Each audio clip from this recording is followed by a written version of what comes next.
حضور اکرم صلی اللہ علیہ وسلم فتح مکہ کے بعد ایک دن مکہ معظمہ کی ایک کافرہ عورت کے مکان کی دیوار سے تکیہ لگا کر کسی غلام سے گفتگو فرما رہے تھے۔ اس مکان والی کافرہ عورت کو جب یہ پتا چلا کہ محمد صلی اللہ علیہ وسلم میرے مکان کی دیوار سے تکیہ لگا کر بیٹھے ہیں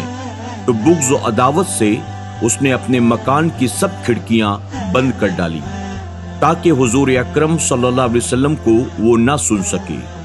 اسی وقت جبرائیل علیہ السلام حضور اکرم صلی اللہ علیہ وسلم کی خدمت میں حاضر ہوئے اور عرض کیا، یا رسول اللہ صلی اللہ علیہ وسلم، اللہ رب العزت فرماتا ہے اگرچہ یہ عورت کافرہ ہے مگر آپ کی شان بڑی عرفہ و بلند ہے۔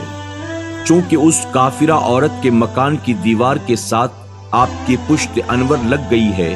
اس لیے میں نہیں چاہتا کہ یہ مکان والی اب جہنم میں جلے۔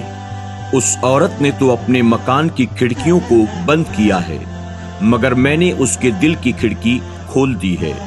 یہ صرف اس کی دیوار سے آپ کے تکیہ لگا کر کھڑے ہونے کی برکت سے ہے۔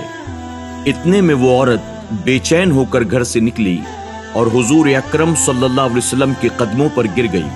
اور سچے دل سے کلمہ پکار اٹھی، اشہد ان لا الہ الا اللہ و اشہد ان محمدًا عبدہ و رسولہ۔